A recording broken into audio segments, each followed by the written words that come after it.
The race to the moon is back, 21st century style and with a new twist. And we are looking at that as part of our new series, American Innovation, focusing on the transformative role of science and technology in our lives.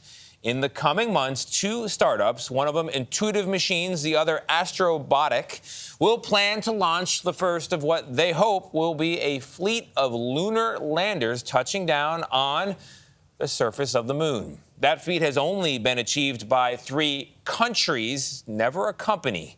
As our Mark Strassmann shows us, the moon is quickly becoming the next economic frontier of space, if you can stick the landing. When Intuitive Machines went public in February,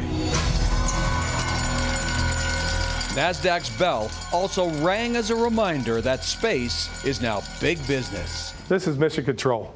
It's circular, it's smaller. We designed this to be like the bridge of the Starship Enterprise. Steve Altemus intends to deliver cargo to the moon. He's co-founder and CEO of Intuitive Machines in Houston.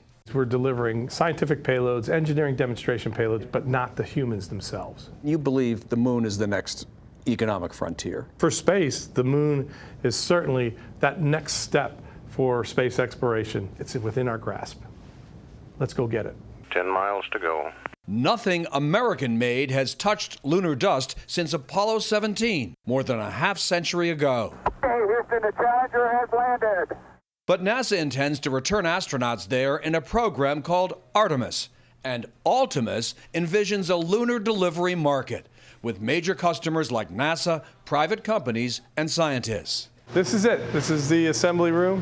His company's building a fleet of lunar landers. Its goal, annual launches to delivery addresses 250,000 miles away. The first, called Nova C, aims to carry cargo to the moon's south pole later this summer. Lunar services. That's about a $100 billion market. And so it was enough for us to say, we're all in.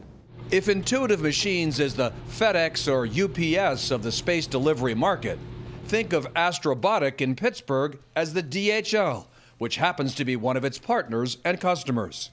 This is the lander. John Thornton is Astrobotic's CEO. He gave us a peek at the company's first lander called Peregrine. We watched them attach the final major piece, the propulsion system. It's a little bit of a jigsaw puzzle. It's like a moving van. It is a jigsaw puzzle indeed, and we're trying to maximize the capacity, the performance of the vehicle. Its first mission will carry 21 payloads to the lunar surface, including this small student-built rover for Carnegie Mellon University, and 5 instruments for NASA. Right now, NASA is the primary customer. Over time, we see commercial coming online in a bigger way, and right now we actually can sell directly to consumers who want to send things to the surface of the moon. Peregrine can carry roughly 100 pounds of cargo. Griffin, its second lander, much bigger, can carry 10 times that, delivering this water-hunting NASA rover. But remember, space is unforgiving. Attempting to reestablish communication with our lander. A Japanese spacecraft crash-landed on the moon in April. In 2019, both Indian and Israeli lunar missions ended the same way. Thornton tells his customers delivery is absolutely, positively not guaranteed. All we can promise our customers is we are putting everything we possibly can into these missions to make them as safe and successful as they can be. Just land softly. That's the key.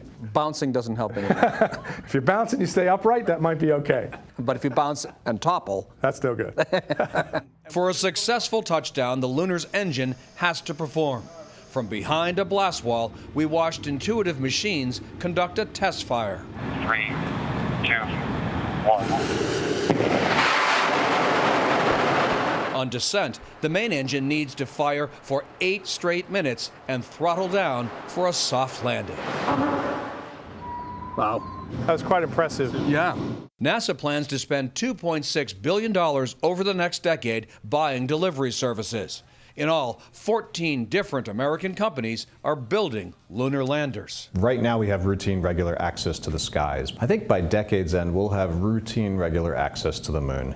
High risk, high reward for any company creating space in this emerging market.